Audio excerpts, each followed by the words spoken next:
शुभम करोति कल्याणम आरोग्य सुख संपदा शत्रुबुद्धि विनाशाय दीप ज्योतिर नमोस्तुते। समस्त भारतवासियों को धनतेरस, छोटी दिवाली, बड़ी दिवाली, गोवर्धन पूजा और भैया दूज की क्रमशः बहुत बहुत बधाइयाँ। मैं हूँ अवधेश कुमार सुमन, एक बार फिर से आपके सामने हाजिर हूँ। एक छोटा सा एक वक्तव्य लेकर मैं आपके सामने आज फिर से उपस्थित हुआ हूँ। तो साथियों, दीपावली का त्यौहार है और बच्चों में सभी में एक उत्साह, एक उमंग जैसी होती है कि इतना बड़ा त्यौहार आने वाला है और ये इस समय आज इतना बड़ा त्यौहार देश में मनाया जाना है। तो सब में छोटे बच्चों से लेके और बुज़ुर्ग तक में एक बड़ा उन्माद रहता है और बड़ी उमंगे रहती है कि परिवार के साथ दीपावली मनाएंगे। एक समय था कि जब हमें पटाखे फोड़ने में बड़ा मज़ा आता था, बहुत अच्छा लगता था। लेकिन उस समय कहीं ऐसी घटनाएं भी नहीं सुनाई देती थी कि पटाखों की दुकान में आग लग गई, वहाँ इतने लोग जल करके मर गए। अभी अभी हैदराबाद में जो केस हुआ था, पटाखों की दुकान जल करके राख हो गई, कई लोग वहाँ पर बड़े प्रॉब्लम में फंसे रहे। तो मैं वीडियो देख रहा था, तब मैंने अचानक देखा कि इस तरह का भयावह हादसा सामने दिखाई दिया वीडियो की स्क्रीन पर। तो मुझे लगा कि एक वीडियो बना लेनी चाहिए। तो सबसे पहले तो दीपावली हरित होनी चाहिए, हरित दिवाली होनी चाहिए। प्रभु श्री राम 14 वर्ष के वनवास के बाद अयोध्या लौटे थे, तो अयोध्या वासियों ने उनके आने की खुशी में दीपक जलाए थे, न कि आतिशबाजी की थी।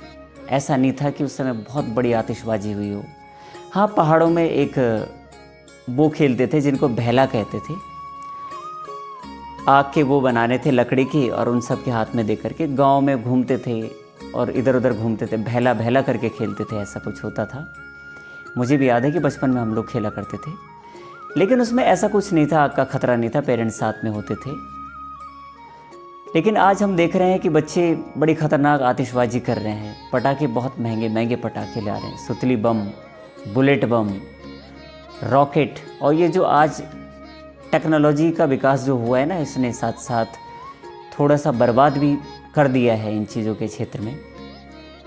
तो जो पटाखे हैं, पटाखे बच्चे बड़े उन्माद से फोड़ रहे हैं और उनको है कि बड़ा इंतज़ार है कि दिवाली कब आनी है। बस थोड़ा बच कर के रहना चाहिए और पेरेंट्स को चाहिए कि अपने बच्चों की देखभाल करें, उनकी देख रेख करें कि बच्चा क्या कर रहा है, क्या नहीं कर रहा है। एक छोटी सी बात एक बहुत बड़े लेवल पर और बहुत बड़ी पहुंच सकती है। एक छोटी सी चिंगारी पता नहीं सारे जंगल को कितने कहाँ तक राख कर देगी, ये आप भी जानते ही हैं। तो थोड़ी सी सावधानी बरतने की ज़रूरत है, खासकर बच्चों के साथ। जो छोटे बच्चे होते हैं, अति संवेदनशील वो बच्चे होते हैं, उनके साथ बड़े ही तरीके से पेश आना पड़ता है ऐसे फेस्टिवल के मौके पर, कि जिससे उनको भी कोई नाराज़गी ना आए।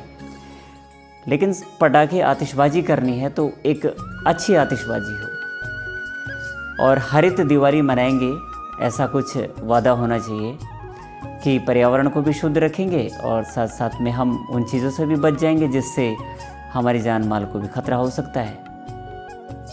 बस मैं तो इतना ही कहूँगा कि बच्चों की देखभाल सबसे पहले हो, क्योंकि छोटे बच्चे अति संवेदनशील होते हैं। इसलिए बच्चों की देखभाल आप ज़रूर करें, उनको एकांत में न छोड़ें।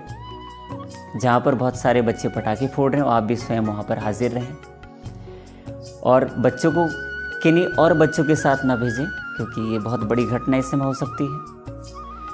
और बच्चा अगर किसी और के साथ जा भी रहा है तो वो किसके साथ जा रहा है, ये आपको देखना है कि वो किसके साथ है। बच्चे को अकेले मार्केट ना भेजें और बहुत बड़ी बड़ी पटाखों की जो दुकानें हैं वहाँ अंदर ना भेजें।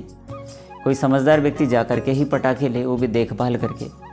और जहाँ पटाखों की सेल लगी हो वहाँ न जाएं अपने बच्चों को लेकर के, क्योंकि अगर पटाखे खरीदने तो एक जाए, उसमें सारे परिवार को ले जाने की क्या आवश्यकता है।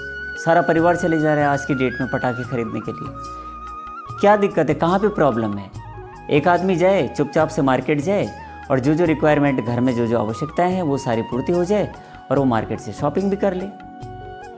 एक अच्छी शॉपिंग का मतलब है कि उन जगहों से इस समय अपने परिवार को दूर रखना है जहाँ आतिशबाजी की सामग्री इतनी बिखरी पड़ी हो कि वहाँ पर अगर एक छोटी सी चिंगारी लगे तो उधर बहुत बड़ी घटना होने का अंदेशा रहता है। इसलिए मेरा आप लोगों से निवेदन है कि दिवाली को हरित मनाने की कोशिश करें, जिससे पर्यावरण भी दूषित ना हो और किसी को जान माल की भी हानि ना हो। और परिवार को लेकर के पटाखों के मार्केट में फैमिली को लेकर के तो बिल्कुल ना जाए। अगर एक आदमी जाए और सारी सामग्री ले आए जो दीपावली से संबंधित है।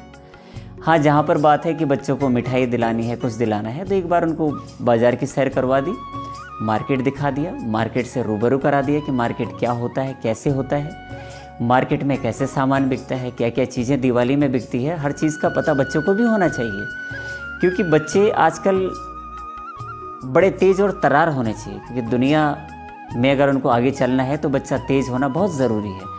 उसे दुनिया की सभी बातों की खबर होना भी ज़रूरी है कि दुनिया में क्या चलता है, आटे दाल का भाव क्या है, जिससे कि उसके अंदर सभी चीज़ों का विकास हो, उसका संज्ञानात्मक विकास हो, उसका बौद्धिक विकास हो, उसका कौशलात्मक विकास, उसकी स्किल डेवलपमेंट हो, उसके अंदर सभी चीज़ों का विकास धीरे धीरे होता रहे और संस्कृति से भी ना पिछड़े। अपनी संस्कृति जो हमारी धरोहर के रूप में विद्यमान है हमारे पास, वो भी उन बच्चों से दूर ना रहें। और जो उनकी मदर टंग है, चाहे हिंदी भाषा तो हमारी मातृभाषा है, लेकिन जो बोली के रूप में मौजूद अन्य भाषाएं हैं, अन्य बोलियां हैं, तो उन बोलियों से भी बच्चों को दूर नहीं रखना है। तो मैं तो यही कहूँगा कि हमारी जो संस्कृति है उसके संवाहक हम ही हैं, उसी को हमने ही अपनी संस्कृति को संजो करके रखना है। तो दीपावली बहुत अच्छा उत्सव है और बहुत ही अच्छे उन्माद का, प्रेम का, भाईचारे का है कि एक दूसरे के घरों में मिठाइयाँ देते हैं, घरों को लोग सजाते हैं, घरों पे लोग डेंटिंग करते हैं, पेंटिंग करते हैं। बहुत ही बढ़िया तरीके से ऐसा लगता है कि जैसे किसका घर सबसे अच्छा है, इस तरह की आस पड़ोस में जो है क्या चल रही हो, कंपटीशन चल रहा हो, इस तरह से दिवाली का माहौल होता है। इस माहौल को बेहतर बनाने के लिए आप लोग हरित दिवाली मनाने का प्रयास करें, जिससे कि पर्यावरण पर भी कोई नुकसान न हो और आप मिठाई, खटाई और एक खुशी के साथ दिवाली मना पाएँ। इसी अपेक्षाओं के साथ दिवाली आपकी अच्छी हो और परमपिता परमेश्वर अनुकंपा बनाए रखे। आपका परिवार, आपके कुटुंब परिवार, सकुटुंब सपरिवार दीर्घायु होने की कामना करते हैं। परमपिता परमेश्वर हमेशा आपके ऊपर अपनी छत्र छाया बना के रखे और सारे परिवार के ऊपर छत्र छाया बनी रहे। इन्हीं अपेक्षाओं के साथ आपको क्रमशः इस समय आने वाले दिवाली के बाद के सभी त्योहारों की अनंत कोटि कोटि हार्दिक शुभकामनाएं। जय भारत, जय देवभूमि, जय उत्तराखंड।